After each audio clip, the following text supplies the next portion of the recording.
So any questions? Last class, Terraform.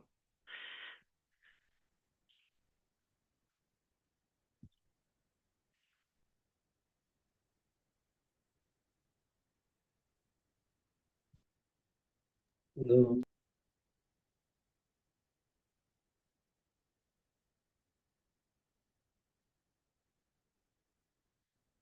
Okay. Today let's start the concept called containerization. There is a PPT. So, how many of you started installing the VMs, virtual machines? Have you at least done some sort of installations?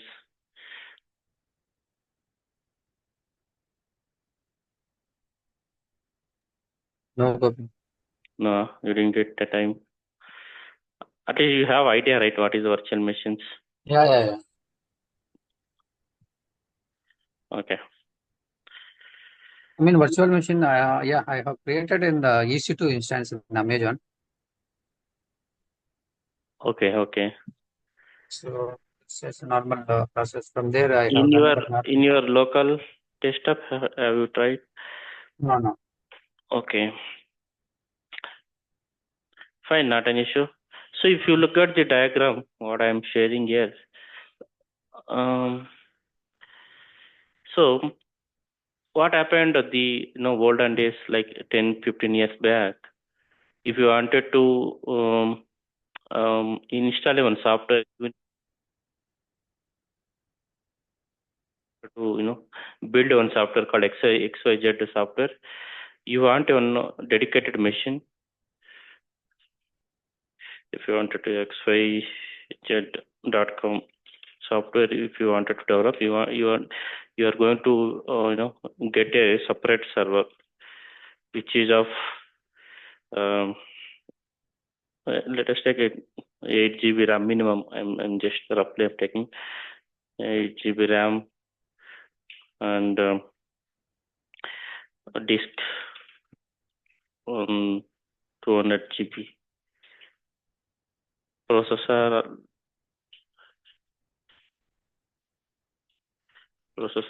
some generations. Okay. So what happened if you wanted to in a companies, let us take, you have multiple websites.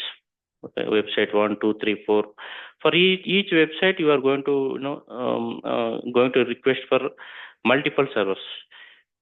But it is just one server I'm talking about. If it is a server, if any software comes under load balancer, again you need to build the same set of servers. And let us take minimum 3 servers in a load balancer. Okay, again one more same sort of servers, 8 GB RAM. So if you want to build a one minimum applications under the load balancer, you are going to spend 3 servers for applications and one two servers for DBs,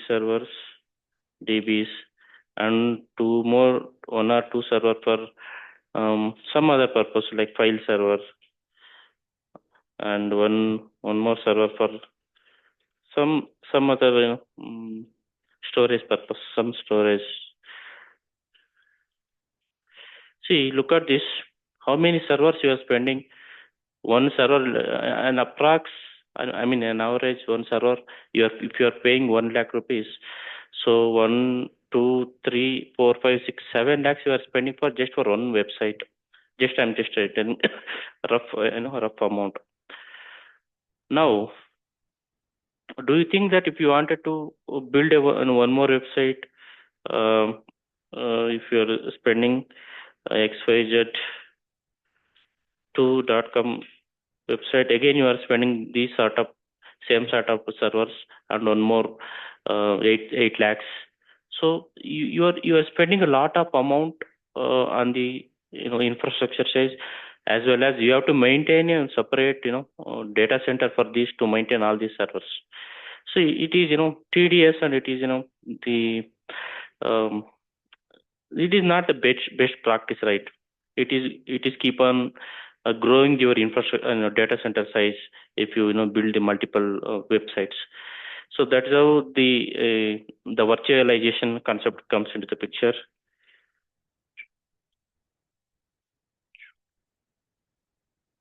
So what virtualization is doing? So virtualization, one second.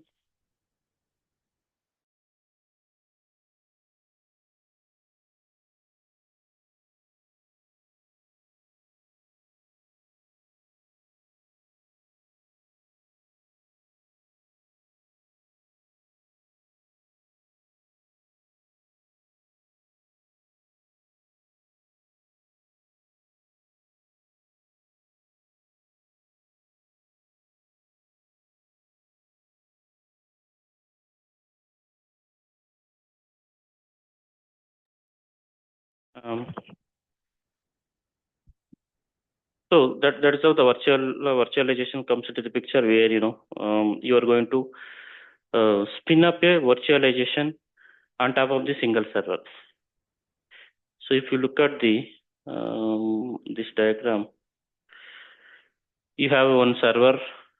You are going to install the one hypervisor, like similar to this tool. Where is that? So this is the Oracle hypervisor.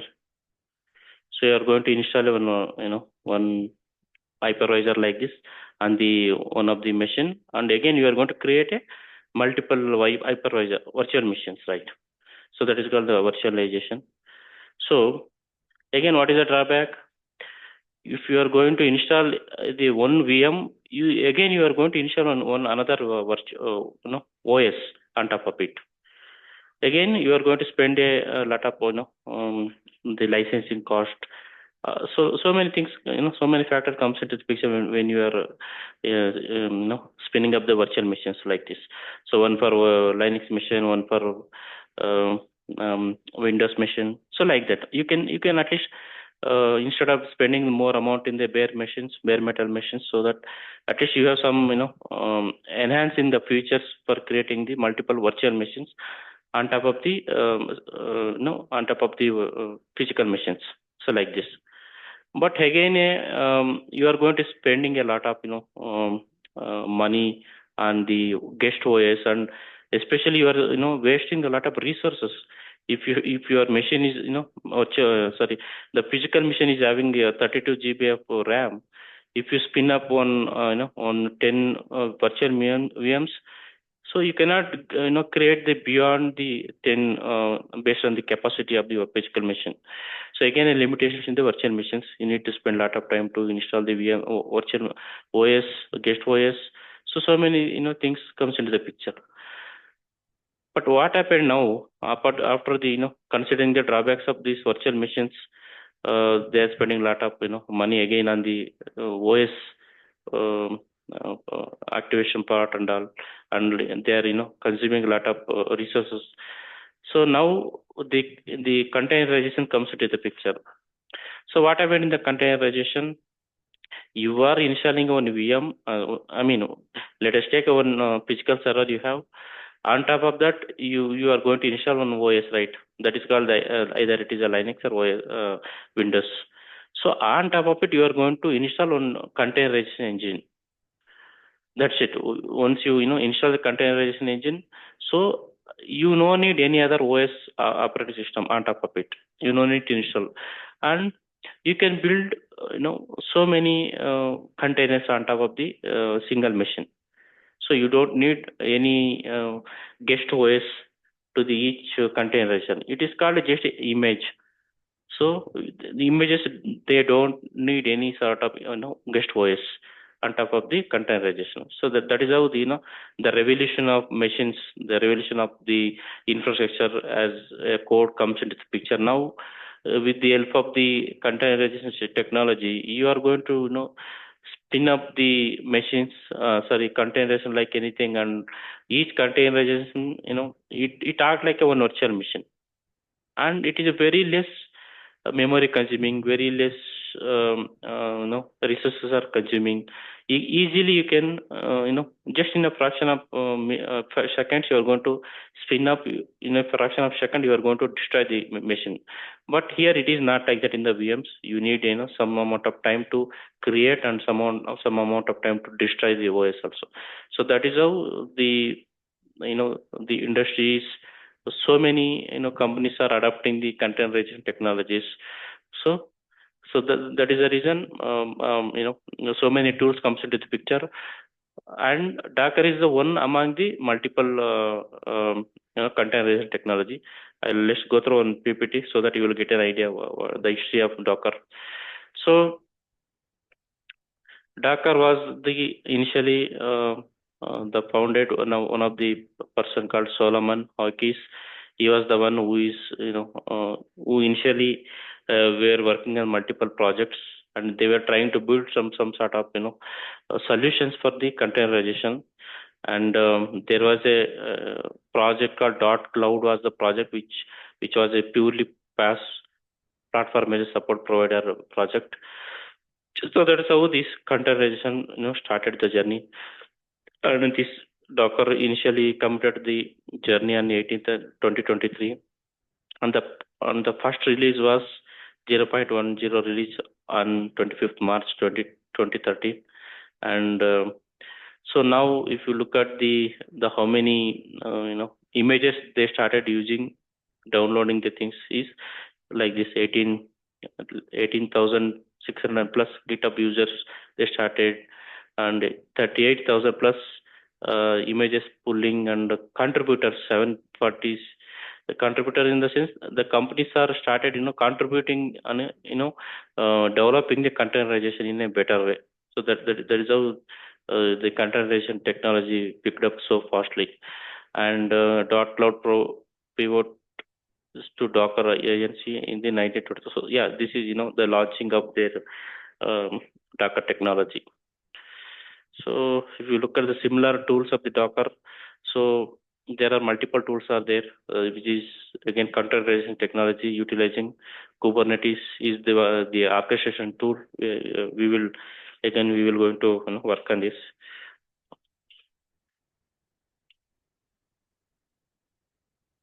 Orchestration tool.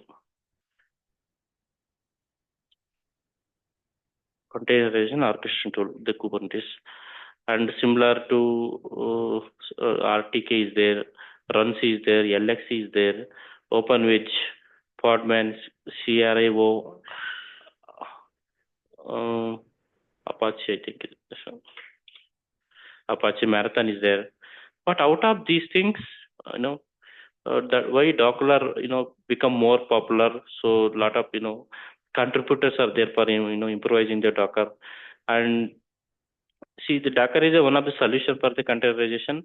And there are some drawbacks in the Docker also, where, those drawbacks are implemented using the Kubernetes. So you will get to know the after the couple of exercises. And why the Docker? What is the Docker? It's an open platform for developers and system admins to build, ship, and run distributed applications, and can run on popular 64-bit Linux distributions with kernel 3.8 or later versions. It's supported by several cloud providers, including the Amazon EC2, Google Compute Engine, and Rackspace.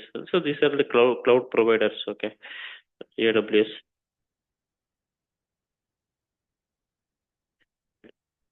Google Cloud Provider, Azure providers.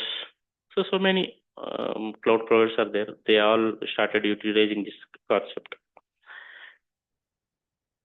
The features of the Docker is it is very lightweight, minimum overhead, and it built based on the Linux. Okay, and it uses the layered file system to save the spaces, and uses a copy and write file system on track changes. And it is a portable, can run on any Linux systems. When I say any Linux systems, in Linux itself there are multiple layers, right?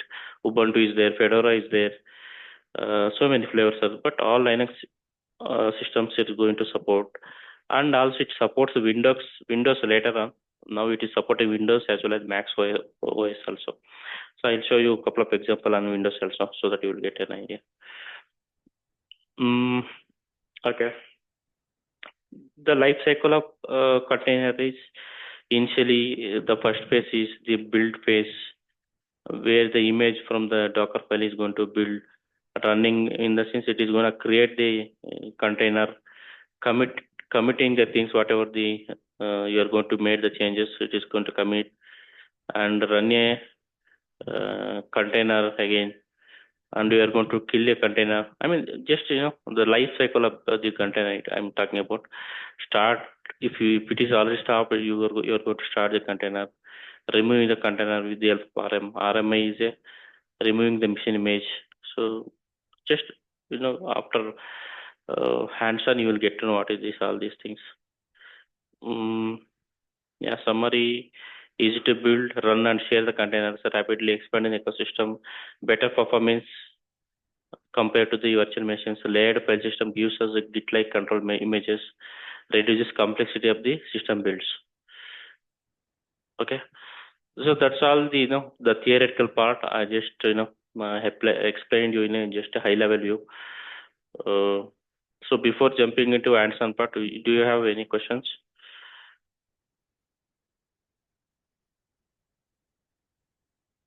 So container itself will have all OS built in. Uh, in the sense, they are called it as images. There is no there is no OS built on top of the containers. So it is act like a one image, and it is bundled with a lot of things inside the image, and you are going to use on top of any OS, any OS providers, either it is a Windows or Linux, anything like that. But in virtual machine, it is not like that. Without OS, you cannot build the virtual machines, right? Yeah, but this is not like that. This is a purely lightweight images. We call it as containers. Is a image containers. But if you look at VMs, each VMs you should have a one guest OS. You should install any one OS on top of that. Then you are going to use all for the different purposes. If you want to host any application server, you are going to load the OS first. Then on top of it, you are going to load the what is that? Apache web server you are going to install on top of OS, right? Then you are making use of that server as a app server. If you wanted to install any DBs, you have to install on guest OS. On top of it, you are going to install any Oracle or SQL databases. Then you are going to make use of the virtual machines. But here it is not like that. You don't need to install any OS, because OS itself it is consuming a lot of memory spaces, right? So it is consuming a huge amount of memory. Minimum for Linux, it needs minimum 10 GB, I believe. If you are using Windows, it is minimum 30 GB. It is occupying the for OS itself. So a lot of memory consumption is required in the VMs, but the containerization is not like that. It is very lightweight. They are in terms of MBs. So if you look at the one I have, see if you look at I have one web server Nginx. See the image itself 140 MB. What if you are installing the same sort of application, same sort of web server on the server? So how much resources you are wasting? For OS itself, you are going to waste how much 10 20 GB you are wasting, and again you are going to install the Apache on top of it. It is again a time consuming, right? But after implementing your containerization, very easy to just in a fraction of second you are going to install the container, and you are going to this thing is going to bring up. It is so quickly. So that is how the containerization, they got a huge the usage is very high now. So let's go to an hands-on part so that we will get a idea. So I'll show you how in the Linux how to install. In Windows I'll show you. Anyway, it is already installed in my local desktop.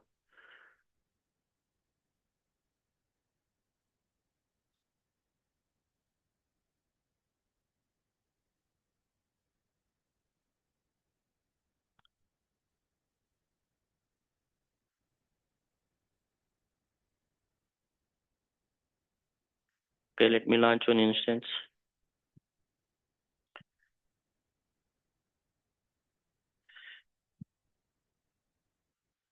I'm choosing Ubuntu as a EC2. Okay, let it be free tier only. Okay. And security group, I'm choosing my gopi.sg. Let it be 8 GB and launch. See, for Linux itself, it is taking 8 GB of RAM. For for small one instance, if you are going to initiate, it is taking 8 GB of RAM. I mean memory.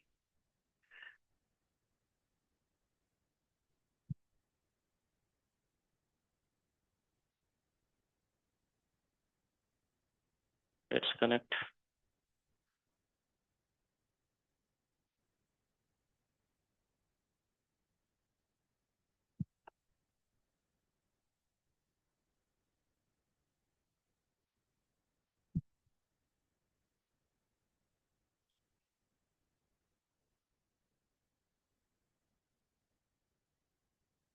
Yeah.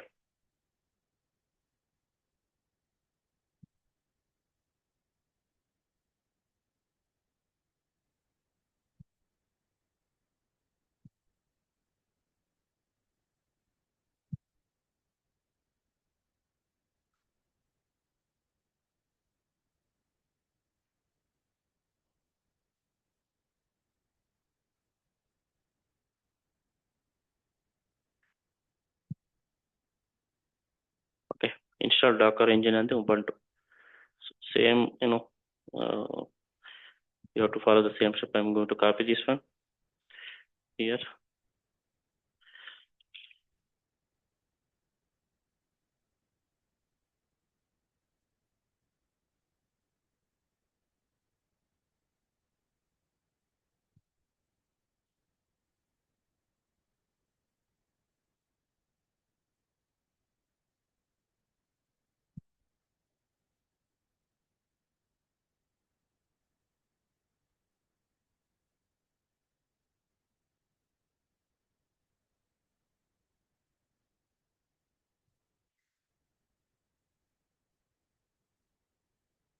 So for if you wanted to try in your local desktop, you can use Docker desktop.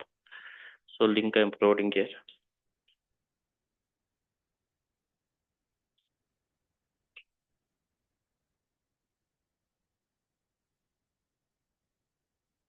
Okay, let me copy one by one. Let me try in the Linux.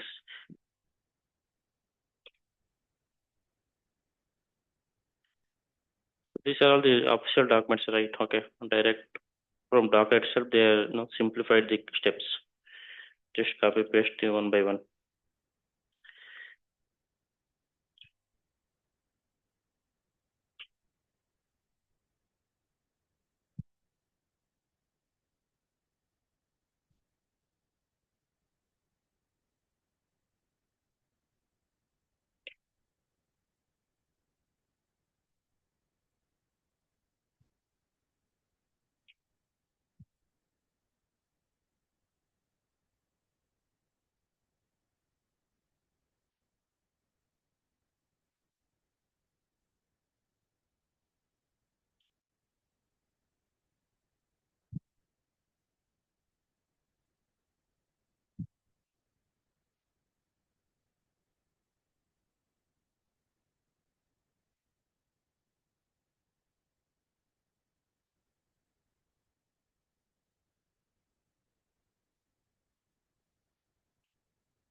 These are the dependencies, okay?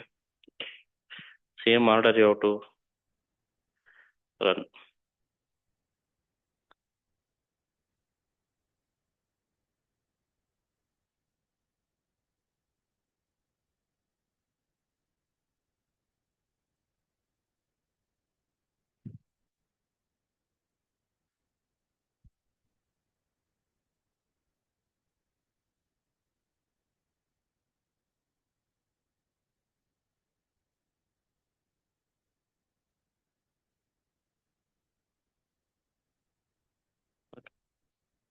Let's see whether Docker is installed.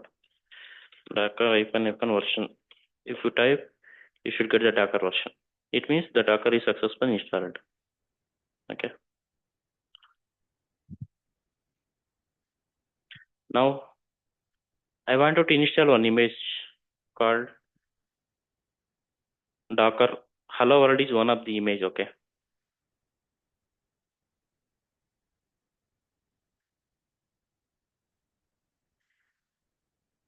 Okay.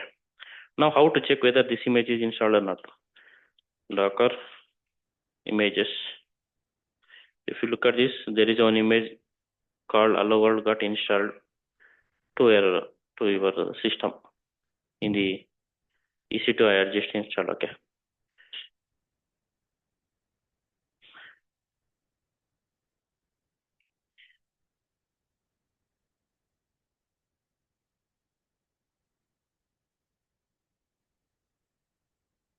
Now let's run this. See what we did, just we installed the image. It doesn't mean that the Docker is started. If you should Docker start PS, nothing is showing, because we are going to install the run the Docker container now. Hello Docker. See now, if you install, it is going to initiate your container. If you check the process state, it is not started. Run hello world. Docker tool following the Docker. Okay, that's okay. We will install different images.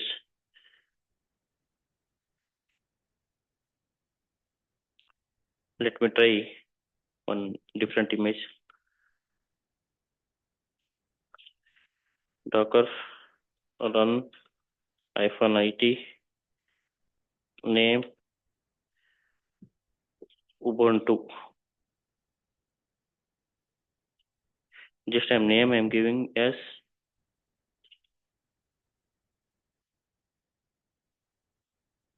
Ubuntu is the name, and the what image I'm taking, Ubuntu is the image I'm considering. See, I am installing a Ubuntu image on top of my Ubuntu Linux machine. Okay, have you seen this? So after installing, what is this doing? It is installation is done, then it is going inside your the Ubuntu machine. See, Ubuntu image. If you look at this carefully, what was the prompt I was showing? This was one when I'm installing. Now where we are into? We are inside the container. See, this is the container image, and Docker run -it name, in the sense it is installing and going inside this container. Now we are into this image called Ubuntu. See, if you look at ls present working directory, see we are in we are into the container on top of our Linux machine. So don't get confused here. Okay, see, if you look at this one number, this is Docker number. This is my Linux machine. Okay, don't get confused here. How to come out of this container? I want to get out of this. Just Control PQ. See, now I'm into my EC2 instance. Let's check what is the Docker engine is doing. See, the Ubuntu image is where I ran. It is running a minute ago. It just created an image called Ubuntu image, and this is the name. This is the container ID, and this is the image. Ubuntu is the image. Okay. So how to get inside this container? See, there is a separate command called docker exec. Docker exec.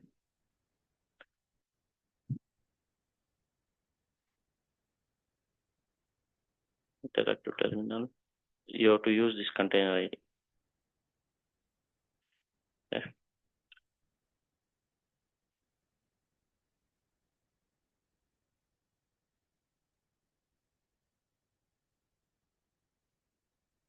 Hyphen ID. What is the name? Ubuntu. And bin/bash. See, now I just got inside this image, this container, Ubuntu container. If you look at this number, same as this container ID. You are getting that is how you are going to play with your containers. Just Control PQ to come out of the container.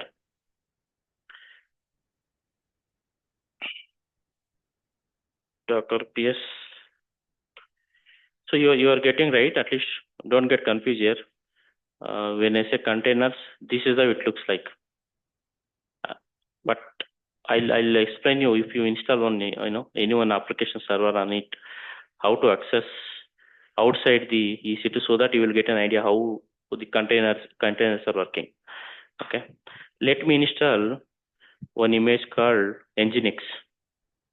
Okay,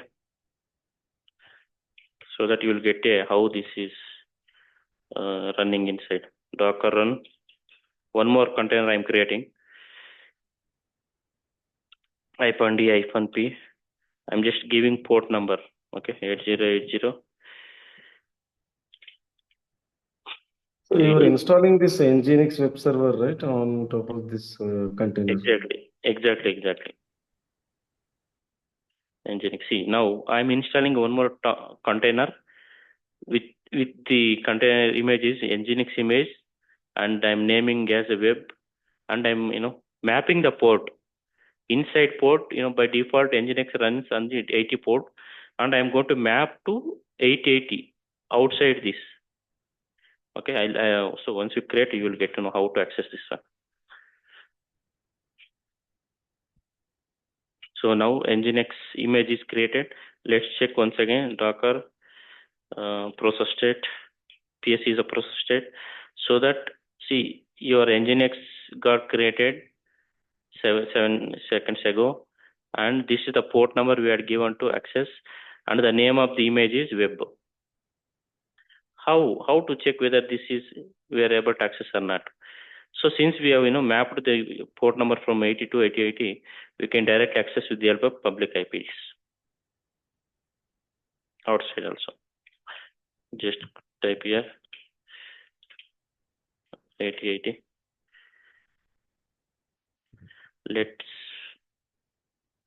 I'll do one thing.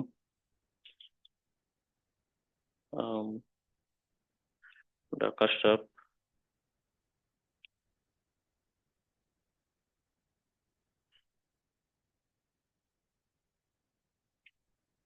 So now it is stopped. Okay. Docker process state. Now -a, it is gonna display if it is down also. See, all exited. Only one is running, that is this one, Ubuntu. That's how. If you issue just Docker PS, it is displaying only whichever is up. If you issue Docker PS -a, it is gonna display along with the up all the even exited status images also going to display like this. Now what I wanted to show you, before bringing it up, we are able to get any service. Just check.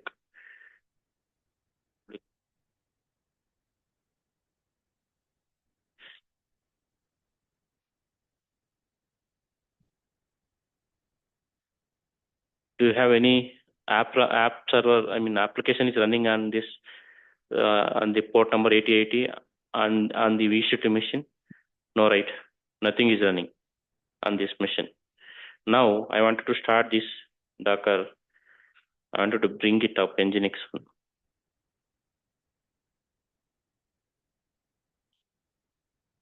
Docker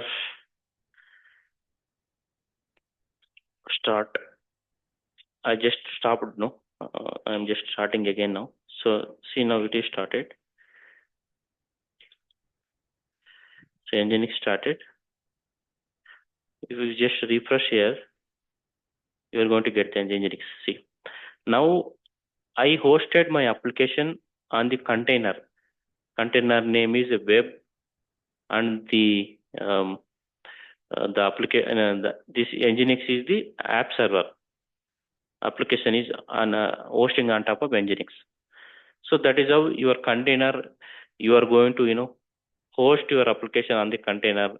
Your container doesn't need any guest OS to install your applications, right? Now you're I mean, at least you are getting the what is the difference between virtual machine and containerized, right? So you don't need your guest OS on top of any containers. They are called it as just in images we are going to build, which is already built by the Docker itself. We are just trying to pull the images and we are making use of it in a lightweight manner. I wanted to customize this one. Okay, I'll create a one small HTML file, and I wanted to push that HTML file to the inside this container, and I want to rename the website itself. I want my predefined web page in the container. So let me try now. Echo. Let me create a one web page. DevOps training.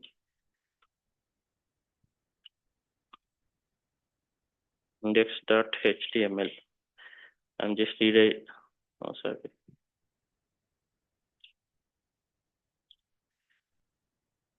So if you less, there is a file called HTML, right? I wanted to push this local HTML to the inside the Docker. How to push? There is a command called Docker copy local file to image. What is the name of the image? Web. And which location you wanted to push? So there is a app server location, default location is there. So there I am trying to push.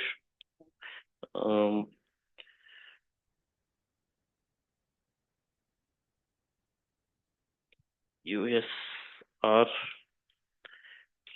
share. One second, let me get one more connection here. Here I'm going inside the container, and I'll try to navigate the location.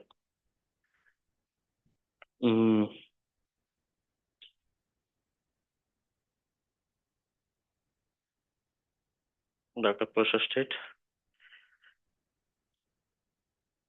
Docker ex ec. I'm going inside this. Okay. -it. Let me go inside the container. I want to navigate the path where the file application is hosting, and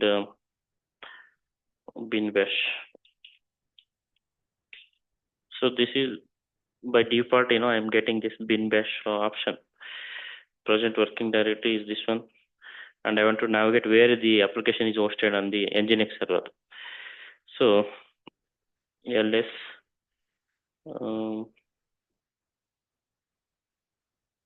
usr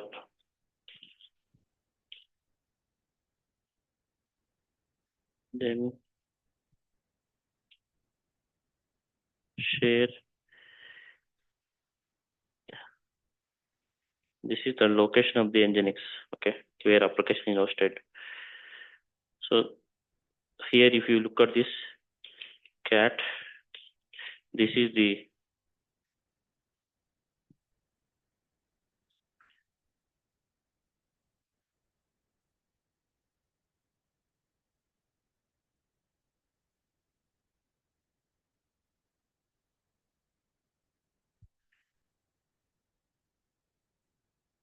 not cat curl.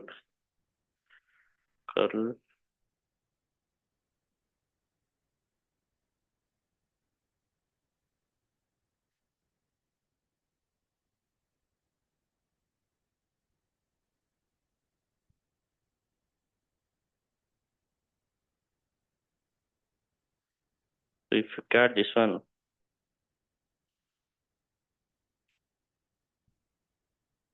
you're going to get the content of this file. Okay. So this is how you are displaying the content here, the same content. Now I wanted to modify this content and I'm going to, push my content. So this is the file I am, just created. I'm copying that file, okay, to the same location. Where is that location? So this is the location.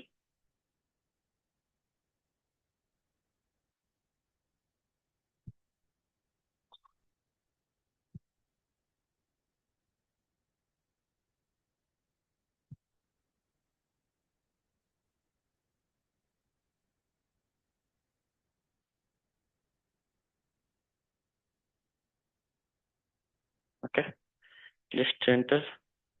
Now see, copy successfully copied this content. Okay, what is the content? Let's refresh this page. What we should get? We should get the index. What content we had given? DevOps training is the content we're supposed to get on the outside itself. If you refresh this one, see DevOps training. So we can successfully post our applications in a faster manner.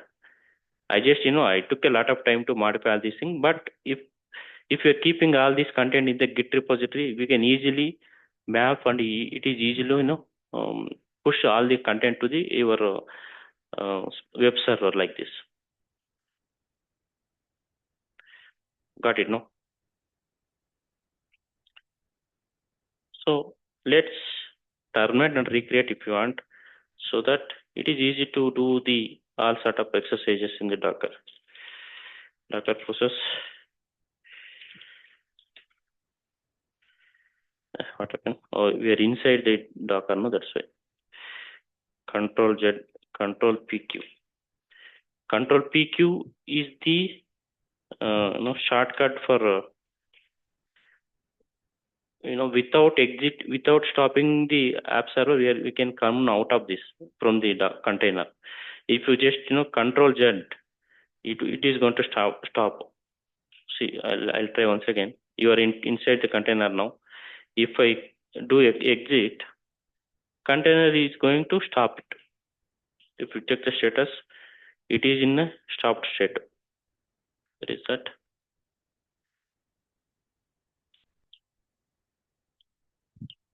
Okay, maybe still it is up, but it is gonna stop if you do some shortcut things.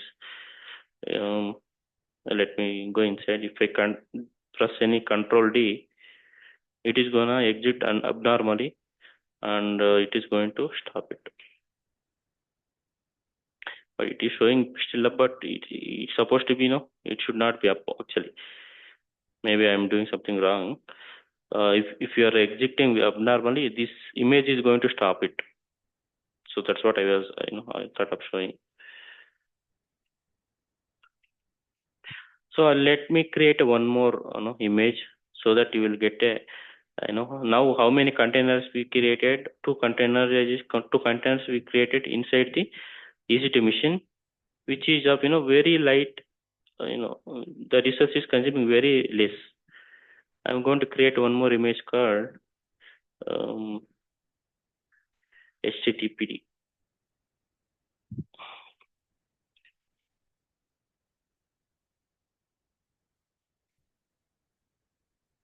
Docker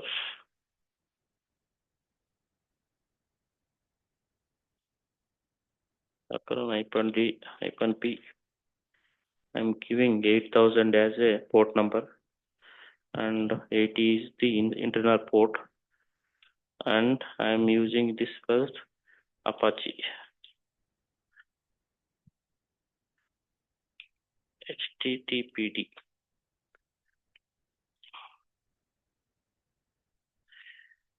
Run it. Unable to find image. Apache.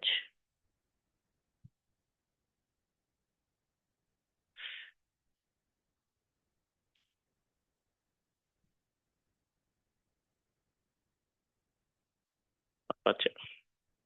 See, now I'm installing Apache as a container and mapping the port number 80. Okay, let's check Docker process state.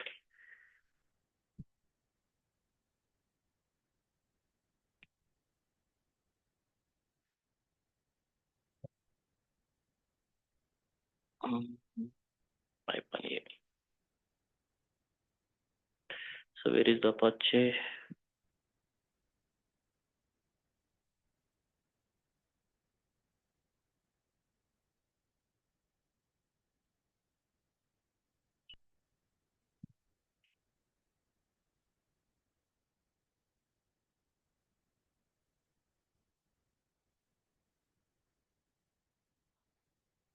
It just created. It is taking some time, I think.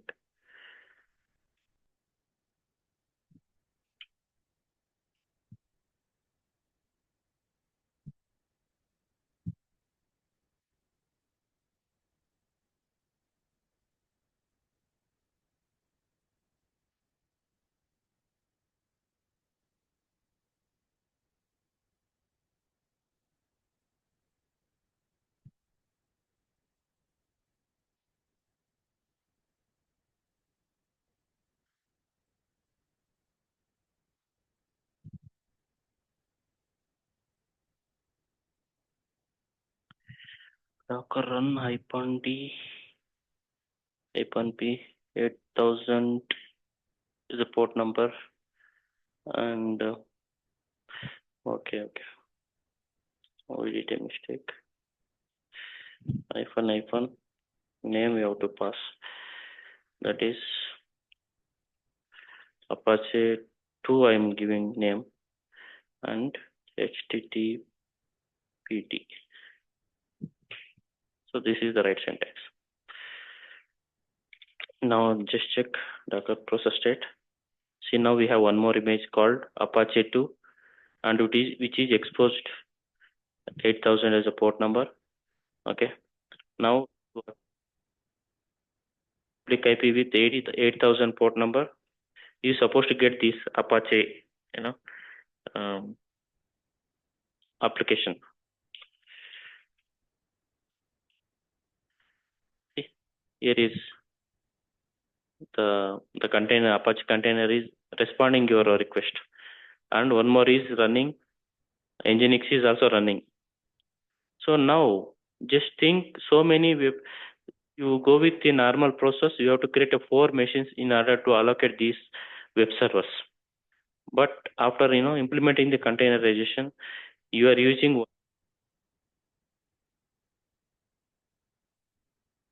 we have installed 4 containers, but you can install so many things. I mean, up to the memory, if it supports, you can install 20, 30, 50 also you can install. But after implementing, you can say, right, easily, you don't need to spend a lot of bare machines, to spend a lot of lakhs together to bring the one website, to bring one website up and running. So you no need to spend a lot of amount. So far we just created only applications related to containers, but we do have a containers for DBs also. If you look at Oracle DB,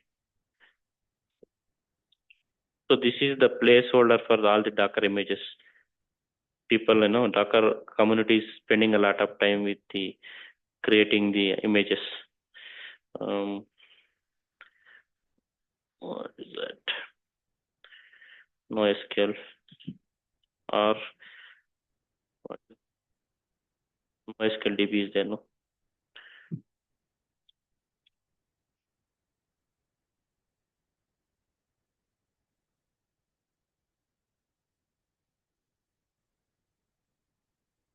No, not this one.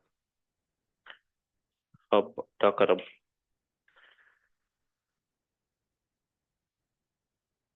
So if you search here,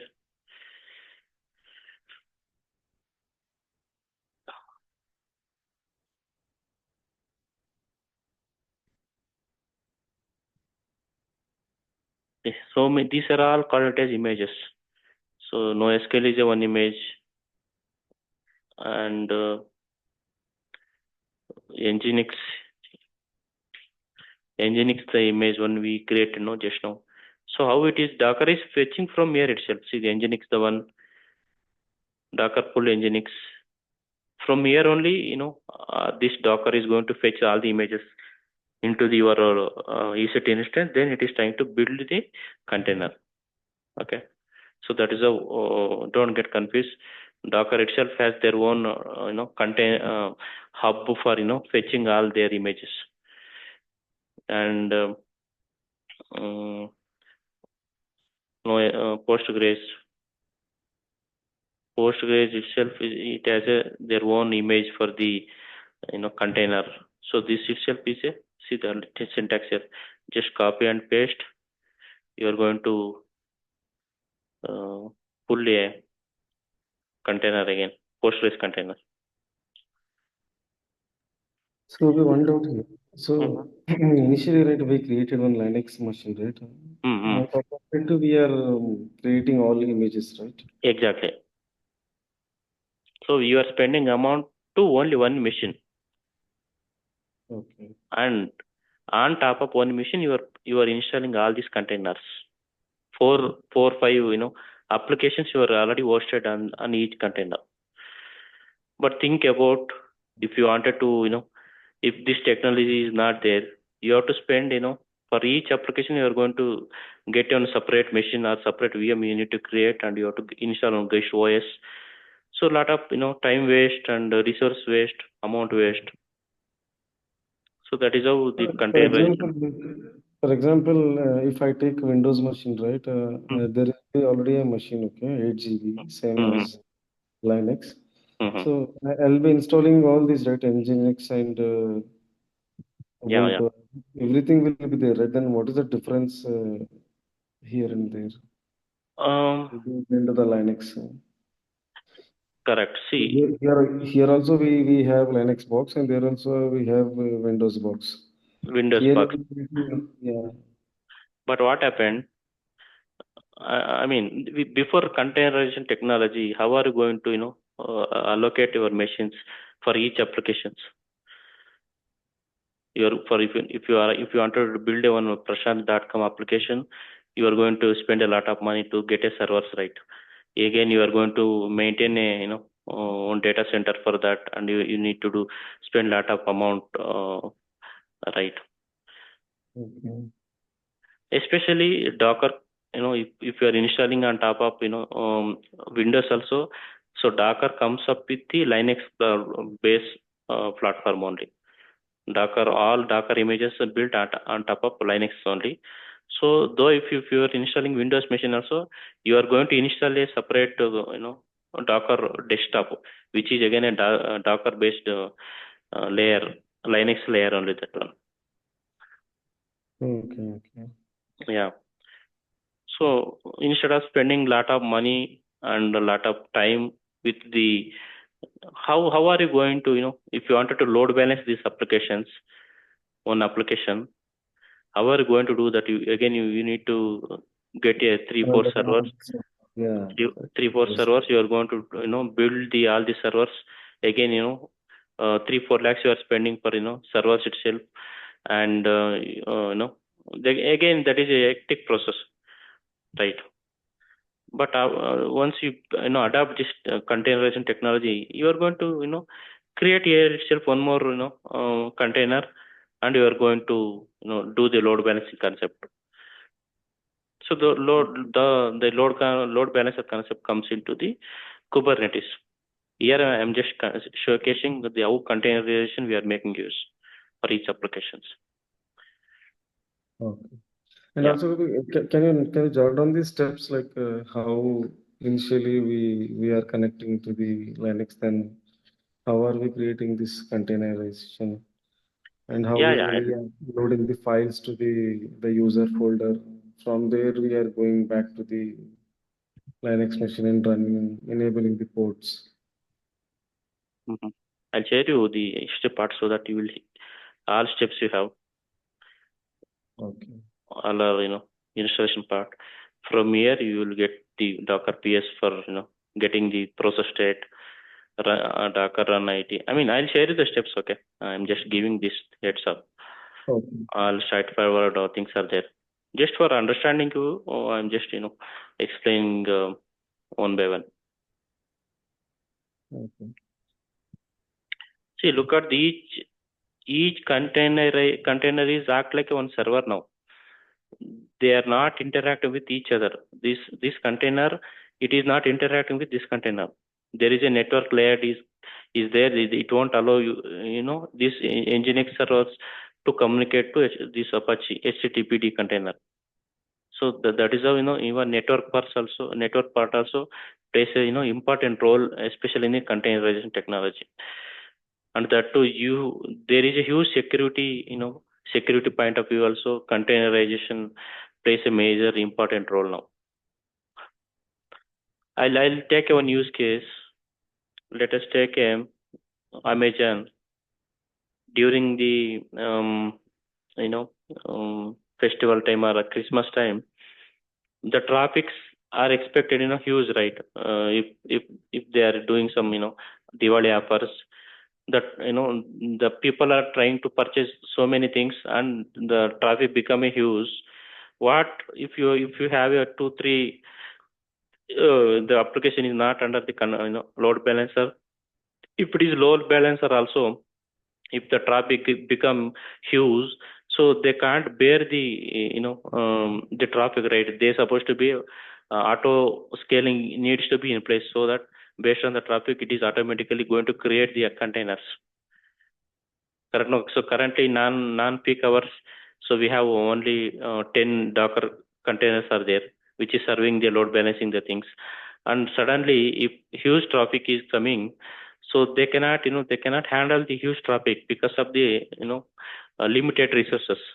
So what happens? There is a mechanism needs to auto scale the another 10 more containers to to maintain those huge traffic.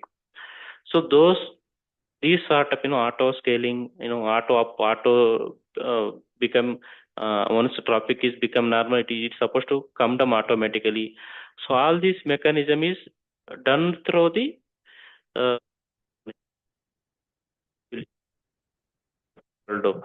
deployment is there, auto deployment. So you will get to know how the containers are automatically creating, automatically moving out.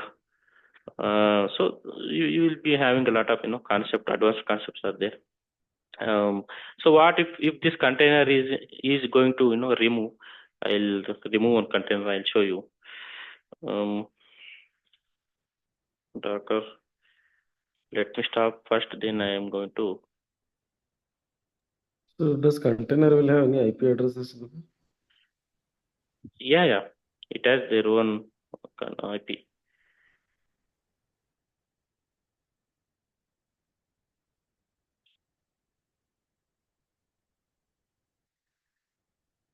So now one container got deleted accidentally, and you don't have any backup of that container. This machine got you have hosted on your application on this container, and it got deleted accidentally, or your machine itself gone down. Somebody don't know they are bring down this machine, this EC2 machine. Your application whatever is hosted under this, it's all down. So how are you going to do you think that this is the best practice? Application coming down during the peak hours. This is not at all a good practice, right? So that is how the load balancer comes into the picture, and we should not keep the load balancer containerization in a same machine. That is not a best practice. You have to keep one container here, one more container in another machine, another container in another machine, like that. So load should balance across multiple machines. It should not be rely in the same server. If the servers goes also, the traffic should not be affected. So that is how the node concept comes into the picture in the Kubernetes. So that is why each and every tool is linked to the different tools. So that is the reason I am explaining all the tools one by one. So in future also, if you are going to any interview without all the tools knowledge, I don't think they're not even considering the profile at all. So that is why one tool is dependent on another tool. Even from the Terraform also you can spin up the containers like this. Last class I just showed you only EC2 instance, it is going to create, but there is a option to spin up your Kubernetes instances also. So Kubernetes also works on top of the basis on the Docker containerization only, and that is just orchestrating the containers from the Kubernetes. Okay, so let me go Docker desktop. Docker desktop, it is locally installed. I just installed and I did some hands-on part. So Docker desktop looks like this. So if you look at the two containers got installed and they are in stable state, I can run this, start this.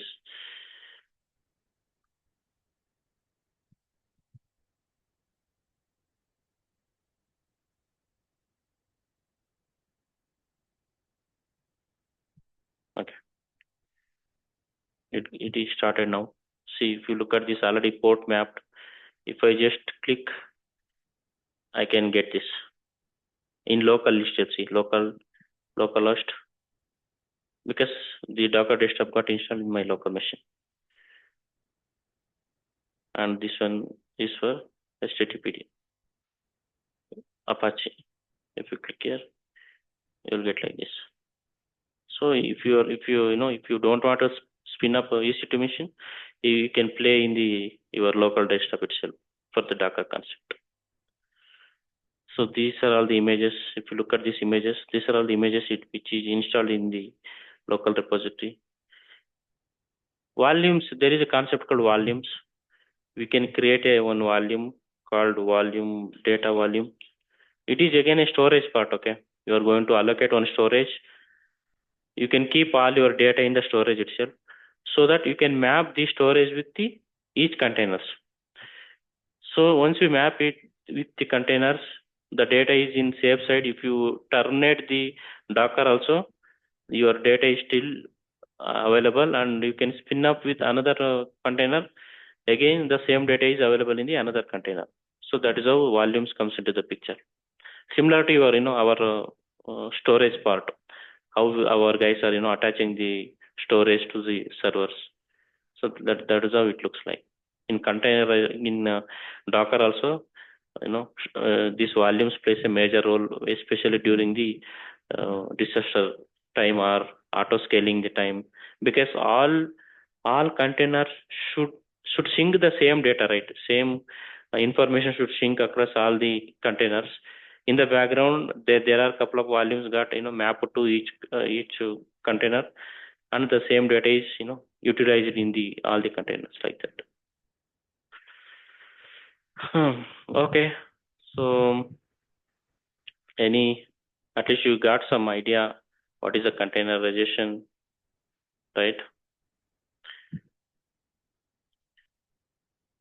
Yeah, okay, got it. Can you show me that the IPs copy? How this firewalls and all will be like restricted for the containers from accessing from the other containers? Yeah.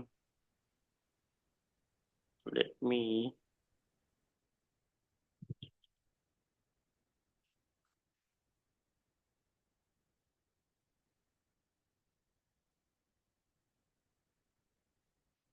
Docker inspect.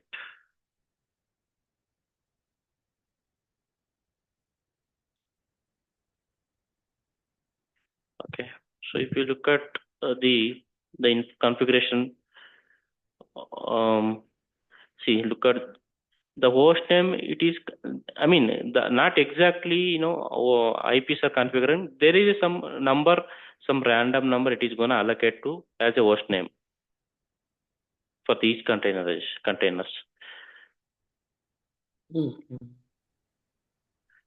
And the port number is, this is the host port, host IP, I mean, doing like this.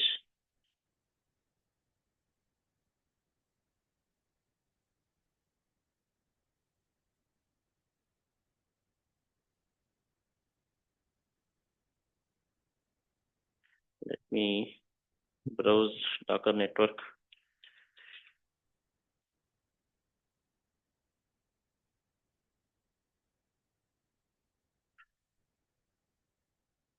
So Docker in itself has a, their own network, like it is that by default it is going to create in a bridge. Docker host is there, none is there, overlay is there, IPv1. So these are all the, the types of networks you are going to restrict your, if you wanted to configure, your container needs to communicate with the other container, which is hosted the DBs, right? Application needs to connect to each DB container, right? There is one more another driver's place, it needs to configure for in order to communicate between two, two containers. So that setup is, you can define manually. Docker run network, which network you wanted to add.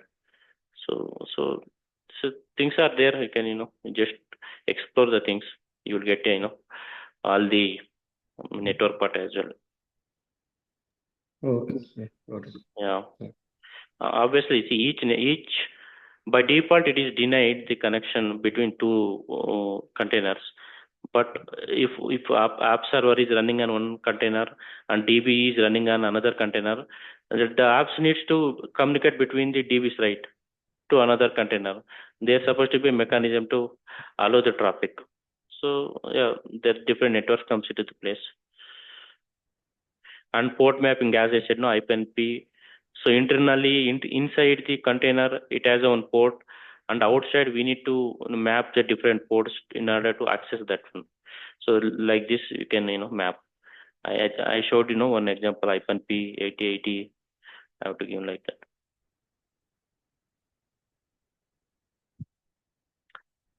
So this is the official document for Docker. You can just explore it. You will get you can play different use cases.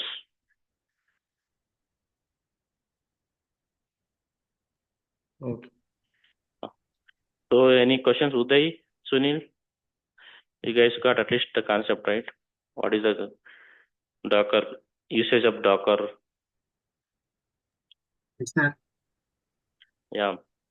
So these is these tools are, though if they are not working also not fine, but they will definitely expect a question from Docker Kubernetes, because world is evolving. They don't want all these bare machines.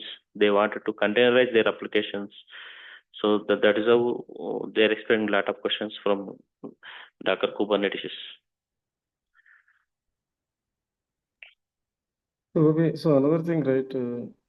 It's currently we have many tools, right, in the market. So currently, like at the end, right, we will be consolidating all these tools and using and creating one project, right? Exactly, yeah. See, the purpose of each tool is different, and one tool is depending on another tool, because see, Git is a repository again. Git, it is storing all your configuration, and Docker, where are you keeping all your Docker information? You're supposed to keep Docker files in the repository itself. So that is how it comes into the picture. Kubernetes also making use of different tools. As a last class we discussed in Terraform. From Terraform, you are going to spin up Docker. You can initiate the Docker. You can spin up the Kubernetes also. So each tool is playing their own role, which is important role in the industry nowadays. Each tool also, Some companies are using different tools, but the concept remains same. The core concept remains same. So it should be, you have to be familiar with each tool. Okay. I mean, yeah, at the end, right? I mean, at the end of the course, right, we will be creating one project, right, by using all. Yeah, that's what I thought of showing at the end. If I create one small projects, you will get an idea what tool is using what, when, and what purpose. So that is how you will get an idea. Oh, okay, this tool is using here. What is the purpose of this tool? Because if I create a project at the beginning itself, you will not get an idea what is Docker, what is Terraform, right? Yeah. So first in detail we have to go one by one tool. So at the end, if you create one project, so that you will get a clear understanding of the DevOps tools usage, how quickly we can deploy the applications without wasting people's time. So we will have at the end. Okay. Sunil, so silent. Okay. Yeah, got it. No, it's okay. Got it. Okay. Okay, fine, guys. I think tomorrow let me stop this recording first.